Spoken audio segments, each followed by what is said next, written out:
दुनिया के 7 अजूबों में शामिल आगरा का ताजमहल मुगल बादशाह शाहजहां की प्रिय पत्नी मुमताज महल का मकबरा है।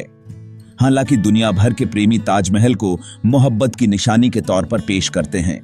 ताजमहल का निर्माण आगरा में यमुना नदी के दाहिने किनारे पर साल 1631 में शुरू हुआ और तकरीबन 22 वर्ष बाद 1653 में बनकर तैयार हुआ। उन दिनों ताजमहल को बनाने में तकरीबन 32 करोड़ रुपए की लागत आई थी। केवल मकबरा और गुंबद बनाने में ही 15 साल लग गए थे, जबकि मस्जिद और दरवाजे बनाने में 5 साल लगे थे। आपका टाइम बिल्कुल खराब ना करते हुए आगे बढ़ते हैं, तो आप भी आगे बढ़ने से पहले एक छोटा सा लाइक और सब्सक्राइब बटन दबा दीजिए। आपको यह जानकर हैरानी होगी कि दुनिया की इस नायाब इमारत को बनाने में 20,000 मजदूर काम पर लगे थे। इनमें से अधिकतर मजदूर कन्नौज के हिंदू थे, जबकि दक्कन से पच्चीकारी के कारीगर, बलूचिस्तान से पत्थर तराशने एवं काटने वाले कारीगर, सीरिया एवं ईरान से सुलेख लिखने वाले तथा बुखारा से शिल्पकारों को बुलवाया गया था। वहीं बढ़ई, पत्थर तराशने तथा चित्रकारी के लिए मुगलिया हुकूमत के दक्ष कारीगरों को भी लगाया गया था। ताजमहल के निर्माण के दौरान यातायात तथा संसाधन जुटाने के लिए 1000 से अधिक हाथियों को इस्तेमाल में लाया गया था। इन सभी हाथियों के प्रतिदिन के खर्च और प्रबंधन का जिम्मा ईरान निवासी मीर अब्दुल करीम एवं मुरकरम्मत खां के पास था। ताजमहल महल के मुख्य वास्तुकार का नाम उस्ताद अहमद लाहौरी था। ताजमहल के मुख्य गुंबद डिजाइन करने वाले वास्तुकार का नाम इस्माइल खां था, जबकि फारस के उस्ताद ईसा मोहम्मद को पर्यवेक्षक वास्तुकार नियुक्त किया गया था। वहीं लाहौर निवासी काजिम खान ने स्वर्ण कलश तैयार किया था। पच्चीकारी के लिए दिल्ली निवासी चिरंजी लाल को लगाया गया था। ईरान निवासी अमानत खां मुख्य सुलेखन करता था।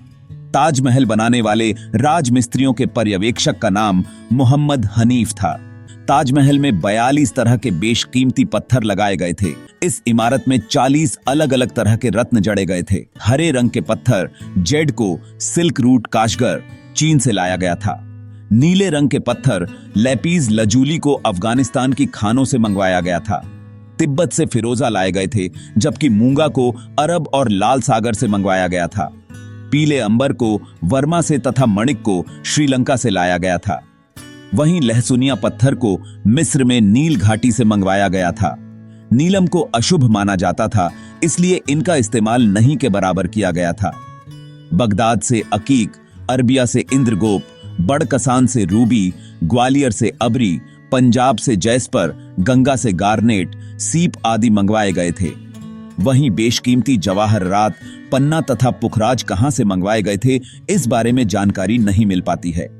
बता दें कि ताजमहल की खूबसूरती को 4 चांद लगाने के लिए जिन रंगीन बहुमूल्य पत्थरों का इस्तेमाल किया गया था, वे ऐसे पत्थर हैं जिनकी चमक और आभा कभी मंद नहीं पड़ती है। पराभासी श्वेत संगमरमर राजस्थान के मकराना से लाया गया था। ताजमहल में जड़े गए उपरोक्त पत्थरों तथा रत्नों की वजह से ही यह इमारत सुबह, दोपहर और शाम अपना रंग बदलती है। बादलों की रंगत बदलते ही ताजमहल की खूबसूरती में 4 चांद लग जाते हैं। 1857 की महाक्रांति के दौरान जिस प्रकार से समस्त उत्तरी भारत में विद्रोह की चिंगारी फैली हुई थी, उसका खामियाजा ताजमहल को भी भुगतना पड़ा। इस दौरान ब्रिटिश अधिकारियों तथा अंग्रेज सैनिकों ने ताजमहल की दीवारों में जड़े बहुमूल्य पत्थरों, रत्नों तथा लेपिज लजूली आदि को खोदकर निकाल लिया। 1857 और 1858 के विद्रोह में ताजमहल को भारी नुकसान पहुंचा।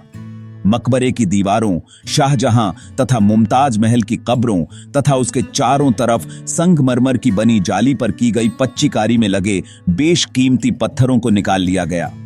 इस घटना के बाद साल 1872 से 74 में आगरा के एग्जीक्यूटिव इंजीनियर JW अलेक्जेंडर ने ताजमहल के संरक्षण के लिए काम कराने का प्रस्ताव तैयार कराया था, जिसमें ताजमहल में टूटे हुए संगमरमर, खराब हो रही पच्चीकारी का काम सुधारना तथा मुख्य गुंबद के कलश का काम शामिल था।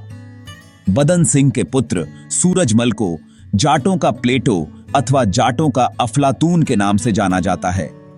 मुगलों से प्रतिशोध लेने के लिए सूरजमल ने 12 जून 1761 ईस्वी को आगरा पर अधिकार कर उसे खूब लूटा। आगरा के किले पर कब्जा करने के बाद सूरजमल ने मुगल तोपों, हथियारों तथा खजाने पर अधिकार कर लिया। जाट सैनिक तो ताजमहल को जला देना चाहते थे, लेकिन सूरजमल ने उन्हें ऐसा करने से रोक दिया। सूरजमल ने कहा कि इस निर्जीव इमारत का क्या दोष है। बावजूद इसके जाट सैनिकों ने ताजमहल को अस्तबल बना दिया और उसमें भूसा रखवा दिया था। अभी तक आप चैनल को सब्सक्राइब कर ही लिए होंगे, अगर नहीं किए हैं तो प्लीज अभी कर लीजिए। सूरजमल के बाद भी आगरा के किले पर 1774 ईस्वी तक जाट शासकों का अधिकार रहा। भरतपुर के जाटों ने 1907 ईस्वी में ताजमहल को लूटा था। इस दौरान वे ताजमहल में लगे चांदी के मुख्य द्वार को उखाड़ ले गए। ताजमहल के इस मुख्य द्वार में सोने चांदी के सिक्के जड़े हुए थे। जनरल लेक और विलियम बेंटिक ने भी ताजमहल को लूटा। मुगलिया शानो शौकत का प्रतीक ताजमहल भी ब्रिटिश हुकूमत का शिकार बना। 1803 ईस्वी में जब आगरा पर जनरल लेक ने अधिकार कर लिया, इसके बाद ताजमहल में जड़े बेशकीमती और नायाब पत्थर धीरे धीरे गायब होने लगे। ताजमहल की कालीन बेच दी गई, मुगल पेंटिंग्स लंदन भेज दी गई, यहां तक कि अंग्रेजों ने ताजमहल को किराए पर दे दिया। वहां पार्टियां होने लगीं और इस नायाब इमारत के आसपास लॉज बनाकर हनीमून के लिए दिए जाने लगे। बंगाल के गवर्नर लॉर्ड विलियम बेंटिक के शासनकाल में वर्मा युद्ध के कारण ईस्ट इंडिया कंपनी काफी कर्जे में आ गई थी।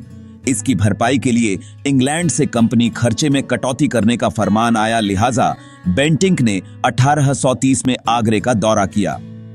बेंटिक ने आगरा किले के शाही हमाम में लगे संगमरमर को बेच दिया। इसके बाद भी बेंटिक का मन नहीं भरा तो उसने ताजमहल में लगे मटेरियल को बेचकर खजाना भरने का निर्णय लिया। यदि आगरा का संगमरमर बिक जाता तो शायद ताजमहल को भी गिराकर उसे बेच दिया जाता। बेरेसफोर्ड के दस्तावेजों के मुताबिक आगरा के संगमरमर बेचकर महज 500 पाउंड हासिल हुए थे। ताजमहल को बेचने की तैयारी हो चुकी है, लेकिन इसकी सही कीमत नहीं मिल रही है। हालांकि 2 लाख तक का प्रस्ताव मिल चुका है, लेकिन अंग्रेजों को यह डर भी है कि ताजमहल को गिराने से दंगे भड़क सकते हैं।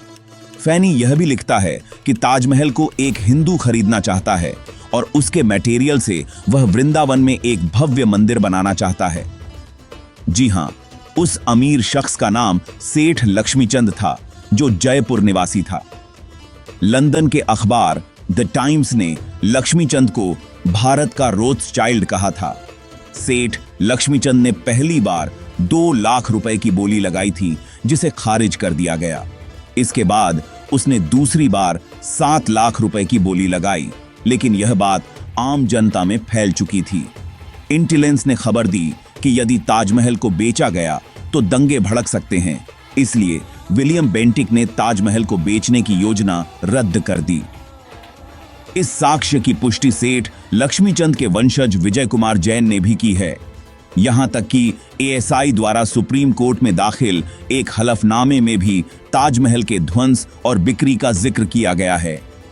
ताजमहल के बेशकीमती पत्थरों, बेहद महंगी कालीनें व दुर्लभ पेंटिंग्स के अलावा जैस्पर से निर्मित प्रवेश द्वार, ताजमहल में लगी स्वर्ण पत्तियां जो कब्रों के चारों ओर लगी लोहे की जाली के जोड़ों को ढकती थीं, विभिन्न रत्न जड़ित ढालें जो मकबरे के आंतरिक भाग को सुरक्षित रखती थीं, तथा इनामेल लाइट्स जो मकबरे के आंतरिक भाग को रोशन करती थीं। ये सभी चीजें ताजमहल से गायब हो चुकी हैं। जाहिर है चोरी हुए इन बेशकीमती पत्थरों तथा नायाब मटेरियल्स को कभी वापस नहीं लाया जा सकता। गौरतलब है कि ताजमहल में लगे बेशकीमती पत्थरों के गायब होने के बाद स्मारक की खाली जगहों को भरने के लिए 2015 से 2021 के बीच तकरीबन 2 करोड़ रुपए खर्च कर चुका है, जबकि इन्हीं वर्षों में ताजमहल के अन्य कार्यों पर तकरीबन 23 करोड़ रुपए खर्च किए जा चुके हैं। हालांकि ताजमहल से गायब हो चुके नायाब और बेशकीमती पत्थर कहां गए, इसका जवाब किसी के पास नहीं है। भारतीय पुरातत्व सर्वेक्षण यानी एएसआई ताजमहल की देखरेख और संरक्षण के लिए जिम्मेदार है, लेकिन क्या आप जानते हैं कि एएसआई को ताजमहल के रखरखाव पर हर साल करोड़ों रुपए खर्च करने पड़ते हैं। यह खर्च न केवल ताजमहल की मरम्मत और सफाई के लिए है, बल्कि उसकी सुरक्षा के लिए भी है। यह सब सुनकर हमें एहसास होता है कि ताजमहल की देखभाल कितनी महंगी और महत्वपूर्ण है। तो दोस्तों, यह था ताजमहल का अद्भुत सफर। हमने इसके इतिहास, वास्तुकला और इसकी सुरक्षा से जुड़ी कई महत्वपूर्ण बातें जानी। उम्मीद है कि आपको यह जानकारी पूर्ण और रोचक लगा होगा। ताजमहल, जो प्रेम का प्रतीक है, हमें यह याद दिलाता है कि हमारे इतिहास और धरोहर की कितनी अहमियत है। अगर यह वीडियो आपको अच्छी लगी है तो चैनल को लाइक, सब्सक्राइब और शेयर जरूर कर दीजिए। आपका एक सब्सक्राइब हमारे लिए बहुत मायने रखता है। धन्यवाद।